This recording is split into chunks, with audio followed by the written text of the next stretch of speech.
Hi, I'm Nick from Wild Oak Films, and today I'm going to be showing you how to create vertical Instagram videos in Adobe Premiere Pro. Make sure you watch to the end as I will be showing you an Instagram tip that not many people are taking advantage of. So here we are in Premiere. What you need to do here is go to this button and hit Sequence.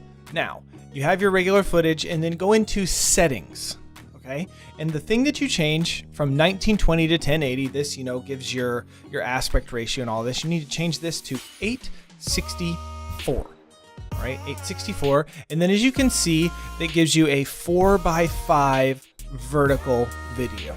So you might be wondering about the ratio 864 by 1080. Well, I know 1080 is the height that I would like to use because I don't want to blow up my footage or make it lose any detail. So since it's 4:5, I take 1080 and I divide that by 5 and I get 216. Then I take that number, 216, and I multiply it by 4, and that's where I get the 864, the 4:5 ratio. So now I have my timeline, and I take my footage and I drop it in.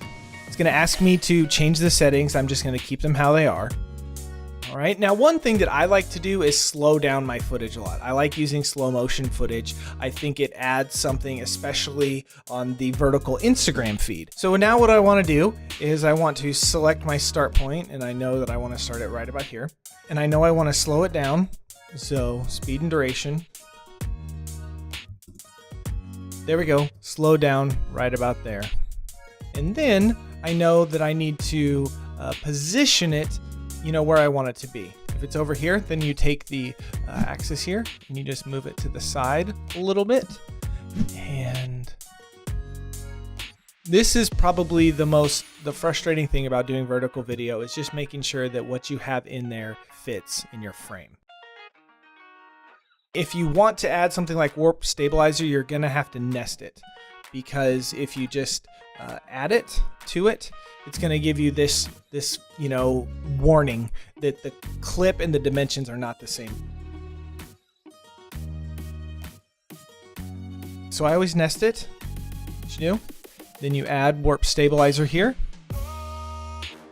All right, then you play back. Come in. Maybe you want to add a LUT to it, whatever it may be. I'm just going to add one really quick. Oh, that looks beautiful. Usually I add a little bit of sharpening just to make it look a little, about somewhere between 15 and 20. And I'm like, okay, that looks great. My clip is perfect. Now what do I do? So with your test footage selected, go to Export, Media. Instagram, I believe, allows about a 50 megabyte file is the maximum size that it will allow. Now that's pretty big. Usually a la Matt Johnson's advice, I just changed the target bitrate, usually to 3 and 5. Since this is staying on Instagram, it doesn't need to be super massive file. People aren't looking at these on their computers. They're just looking at them on their phone screens. So somewhere between 15 to 30 megabytes, you're probably gonna be okay, but I'm just telling you what I do. So then I click Export. Okay, so my file is exported. Click on my Finder. Here's my file. I am on Mac devices, so I just Control click and then share and airdrop my file to myself.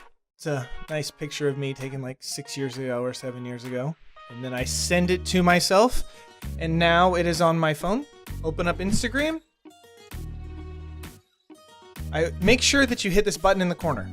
Okay, that is going to shrink it down and get it the right aspect ratio size. Then you just add it like you add any other video or photo. Hit next. There we go, and you're ready. Now here's a trick that you may not know. Click on cover.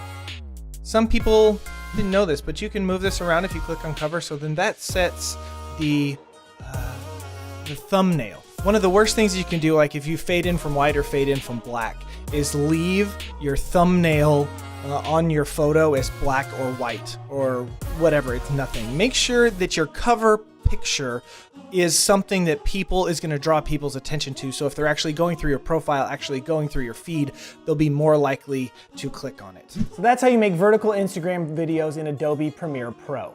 If you found this tutorial helpful, make sure to subscribe to our channel and give this video a thumbs up. Thanks for watching. See ya.